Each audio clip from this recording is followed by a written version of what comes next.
Judges ready? Hey, what's it? Right, okay. Arjun Sharma. When the going gets tough, We're fans here, right? right, sure. All right. When the going gets tough, the tough get going. We've all heard this before, numerous times. And there's always going to be something in life that makes it quite difficult. But there are all kinds of people who are going to react in all kinds of ways.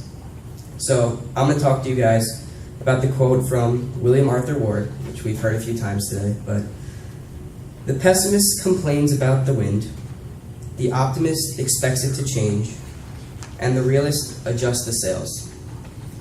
When something goes wrong, some people will fret and groan, some people just hope it gets better, but other people will adjust their sails and work to get through it. And there is no doubt that people can succeed in times of trouble. So I have 3 examples I'm going to talk to you guys about. The first being about a classic board game we all played growing up. The second being about an entrepreneur that has always inspired me. And the third dealing with the people's champion, Muhammad Ali. So to start, a man named Charles Darrow found himself out of work in Philadelphia following the market crash of '29. The former heater salesman was one to buy and sell properties, but in this economic state, he was close to broke. So instead, he shifted his attention to creating a game that mimicked his flippings of real estate. So he began to print it on cardboard and sell it, and it became a huge hit. In fact, he became the world's first millionaire game designer. So not only did he get back on his feet with fire, he left quite a legacy behind. Today, we know him as the creator of Monopoly. Your classic rags to riches kind of case. So on to my next example, Richard Branson. Branson was diagnosed with dyslexia as a young child, so reading and writing became very difficult for him. But he didn't allow that to stop him from dreaming his dreams. His innovative and creative brain is what led him to be successful.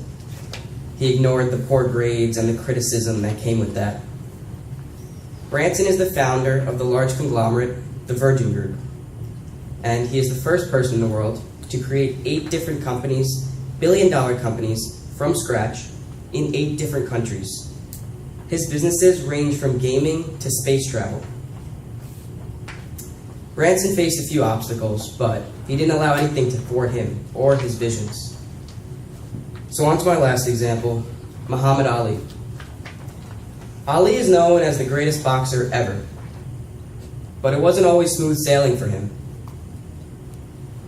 After he refused to join the army, he was no longer a popular favorite.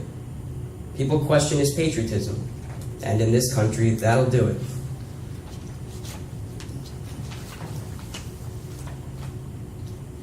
Muhammad Ali, his appeal trial went on for years, and in that time, his boxing license was revoked, so he couldn't fight at all. And without boxing, Ali had nothing. However, many people thought it was going to be a career. He would call it quits, but he didn't. He continued to train and train and train. So when that ban was lifted and he came back, he was stronger than ever, smarter than ever, faster than ever, and he overcame all odds and won that title once again. These are the people that succeed through the struggles. They don't let anything knock them down. And that's what Ward is trying to tell us, that in reality, people will change their course to find a way. Because when there's a will, there's a way. Thank you. That was 4